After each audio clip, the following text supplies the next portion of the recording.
Today in the morning I woke up and thought, why not making an actual replica from the 18th century that actually existed.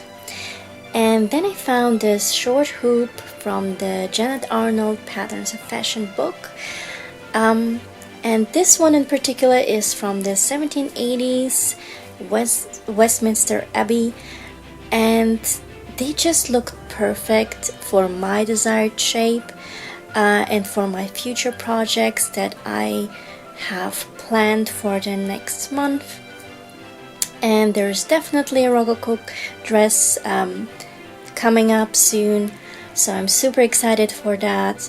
And this project also looked pretty simple, and I also had all the materials. And I tried to make everything like the original design, but instead of this cotton or linen fabric, I chose a more crinoline fabric that is a net one, and it's really thick and more stable, so I thought it would hold up this shape much better, and also I wouldn't have to deal with all the unfinished edges. This is the pattern from the Patterns of Fashion book. This is a short hoop, and here I mark the folds, and actually this side is open and you just fold the seam allowance and then stitch it together. That's how I understood it. And here the seam allowance is, I think, 5 centimeters in total, and the same on the other side. I'm not sure what to do with these things, if it's also a seam allowance or not. And here's the placement for the whalebone, and also here this is the center back and this is the center front. And here on the pattern in the book it marked that I have to cut it, so when I fold it, it lays flat on the finished piece. But I think I will make that differently. I think I will attach a separate waistband to the hoop. Actually, this is the seam allowance, center back of the hoop, and when I fold it like it's originally planned, then it creates this empty space here. So I won't have enough of fabric to secure my waistband later on. So I have to actually do this corner like this to have enough material.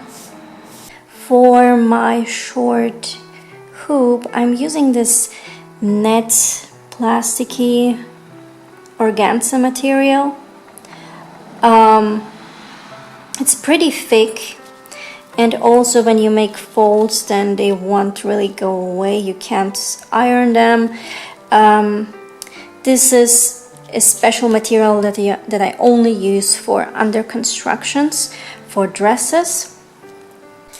In the original pattern, you're supposed to sew or hand sew the cane on here in the middle of this line, and then actually fold it like this and then hand stitch it again like in the picture.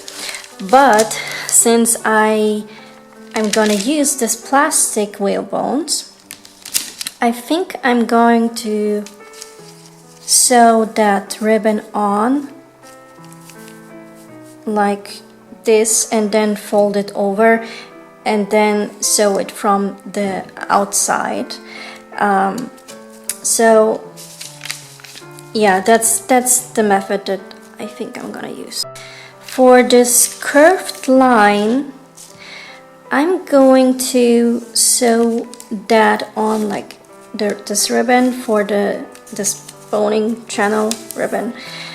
I will attach it like this and sew with the machine only until the bottom bone, and the last piece I'm going to hand stitch. I think that's the best solution, because in the original pattern everything I think is hand stitched. So I'm not going to do everything by hand. I'm going to use my machine because I don't have much time and I have a lot of projects to do for the next month, so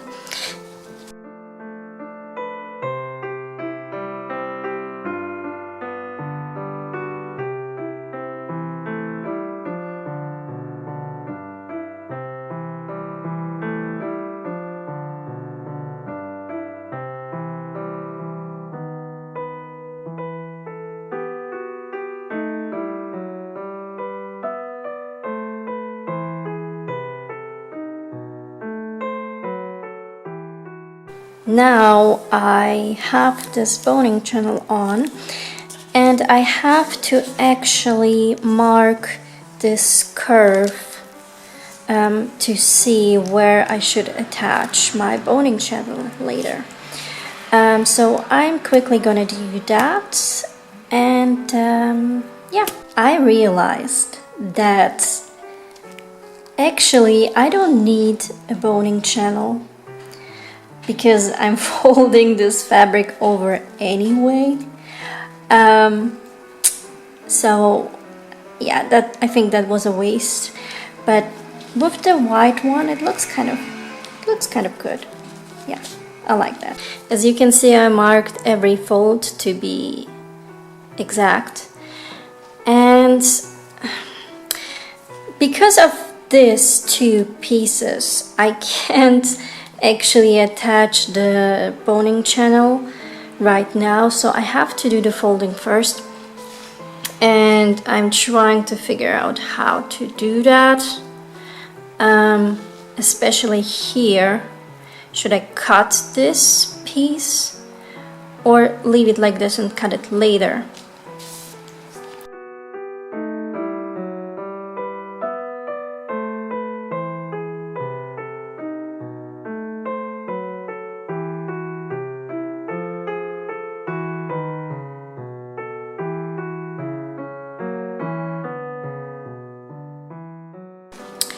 In the book, it says that the folds are top stitched from the right side.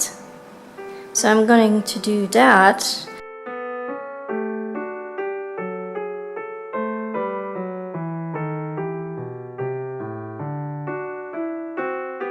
I now cut it and it looks like this, so I can attach it to the other side, close this seam, this little one, and then fold this whole thing over to create the channel as my waistband, for my waistband. And as you can see, it creates this ruffles here, so I have to cut it a little bit. And the same goes for the central front, because if I do it like this, then of course it will create this shape.